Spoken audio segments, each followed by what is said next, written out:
It has been about 1 week since the new mini set EV Scroll released in Pokemon TCG Pocket, and with that new mini set, we have two huge changes to the game. The first one is very obvious with the addition of the new cards. We have new meta decks, new strong decks, and new cards that can counteract the old meta. And then the second one is the fundamental change to how Pokemon Pocket Ranked works with the addition of the win streaks in both Ultra Ball and Master Ball.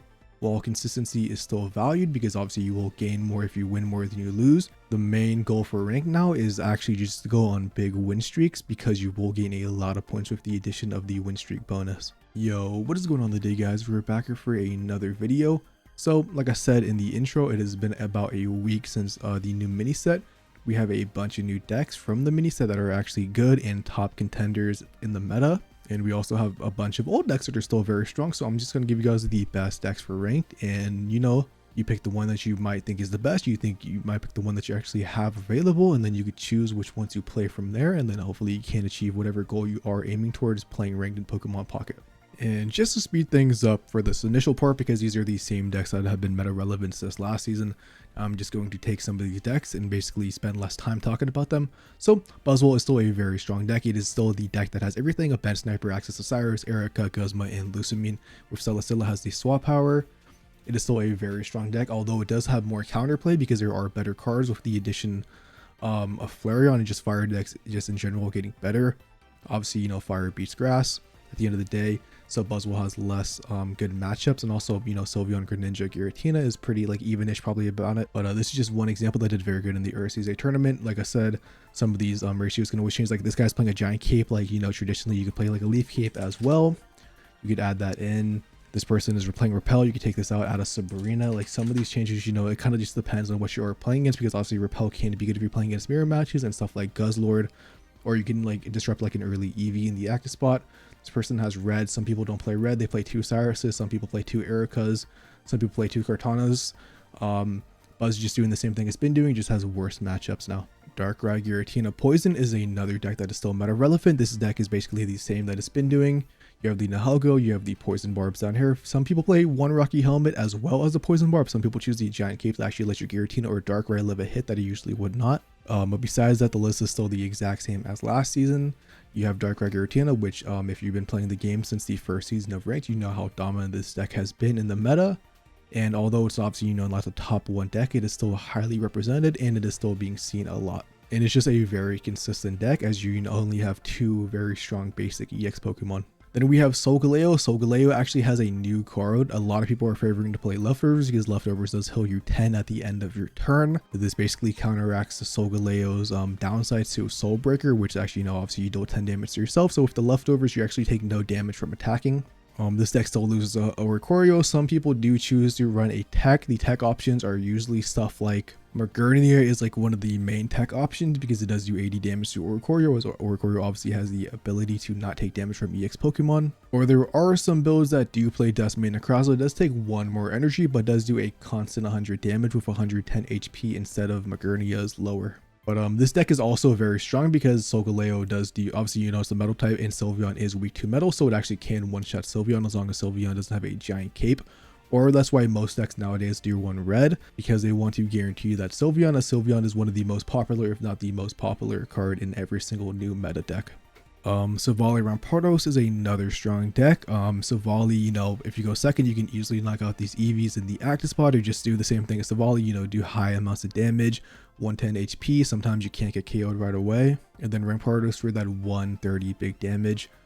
This is basically the same list that has been doing stuff. I've seen some people drop out 1 Geo, this person's running 2 Geos.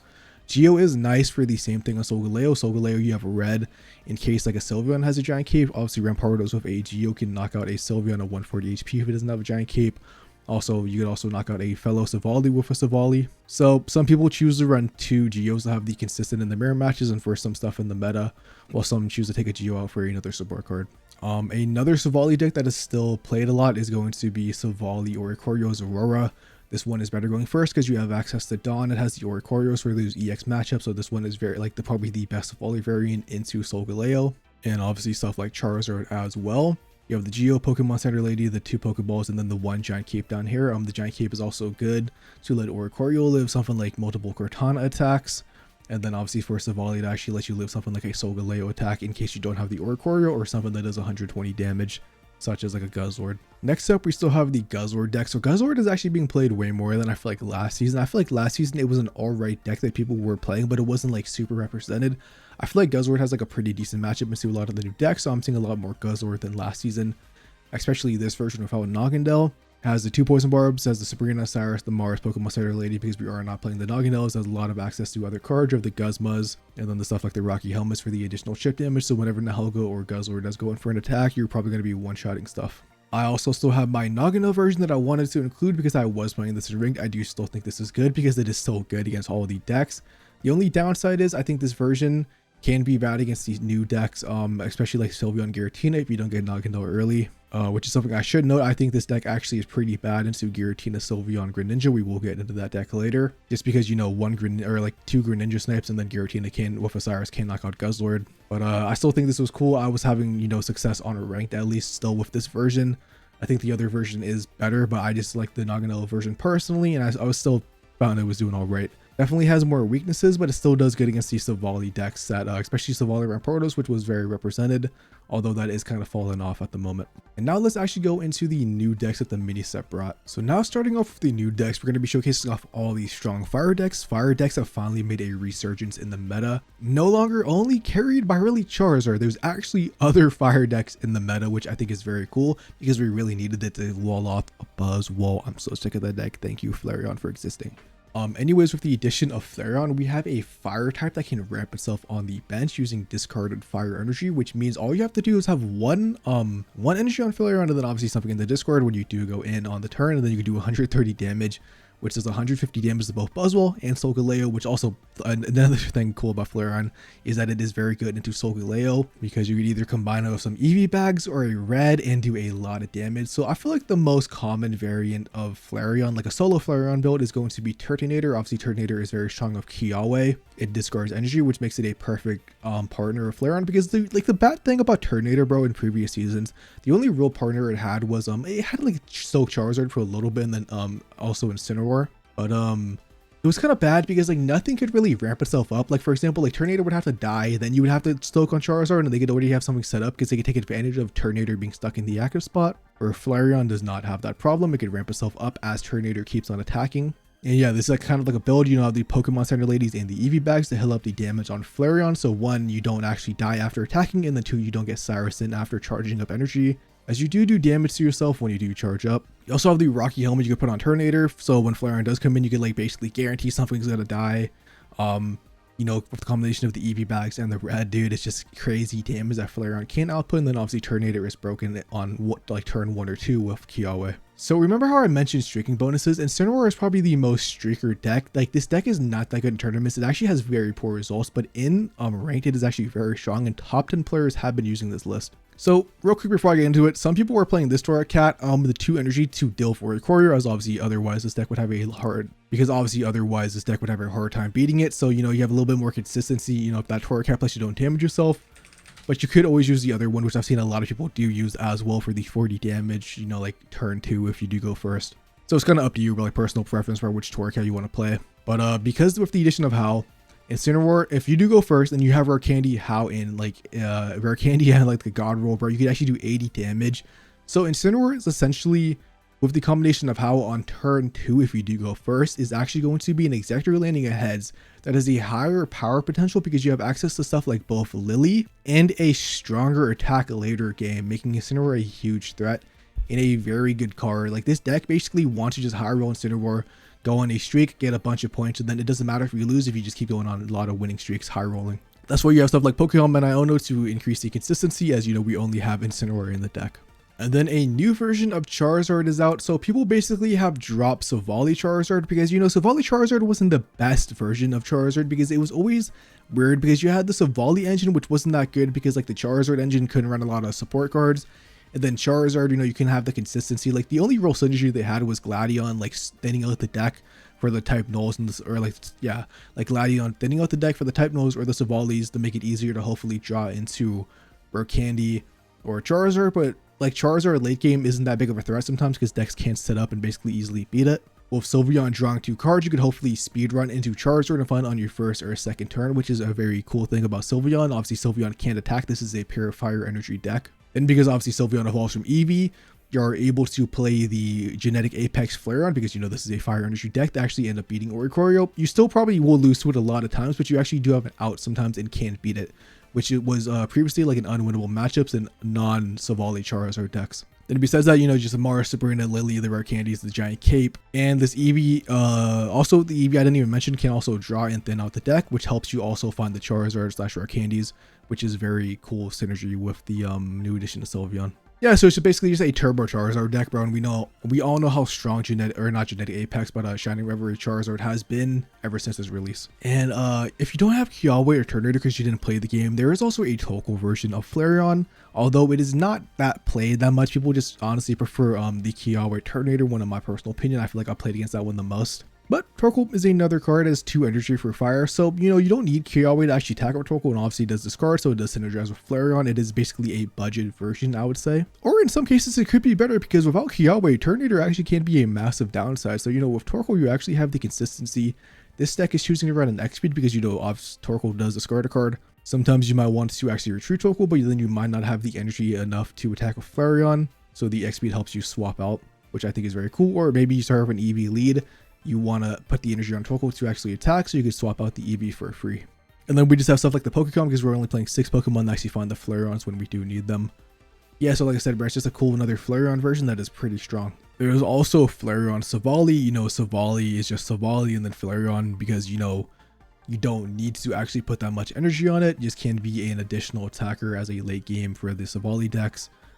This is just a sample list that I've seen people use. Now we are going to move on to my favorite deck of the format, which is a pure EV deck. So with Leafeon, Leafeon is a 2 energy attacker. As you know, it ramps the energy on itself, which is very cool. Then you obviously have the Flareon, which also attaches energy to itself. So you have Leafeon, you have 4 EVs. You have EVX, you have the EV, 2 Flareons, you have the Leafeon. Some people play Flareon, which I personally have been liking more in my list, but maybe that's just a personal preference. I know it does take 3 energy, but some people have also been playing this Leafeon, not this one, but actually this one for the 90 damage. But you do have to have a Leafeon EX and obviously this Leafeon in the bench. So sometimes I just don't have both of those, and then I just don't, like sometimes like I just don't have both of these. Whereas like if I already have like a Leafeon and I actually have like Flareon, but I don't have the other Flareon EX, I could at least start ramping this one up if Leafeon can already attack.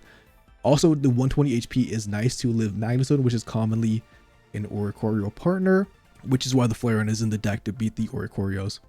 Yeah, so we have the 2 Leafeons, the 2 Flareon EXs, and then because we're playing 4 EVs, like we might as well just run a Sylveon EX. The Sylveon EX obviously can't attack because we're playing Pure Fire, so it's basically just a 3rd copy of Professor Research for us. Then obviously Pure EV deck, 2 EV bags, we have the Mars, we have the Reggie, the additional damage with Flareon to actually one-shot stuff, and then we just have the 1 giant cape and the Pokecom to hopefully find the Leafeons early, and then the giant cape because, you know, 140 is still at that weird range where you can't get one-shot by a lot of stuff, especially with a red, so we want our Leafeons or the Flareons after putting an energy on itself to actually live the next attack so we can win the game. Yeah, so I don't know, personally this is my favorite deck currently in the game. Actually it might just be all time, bro. This deck is very fun to play.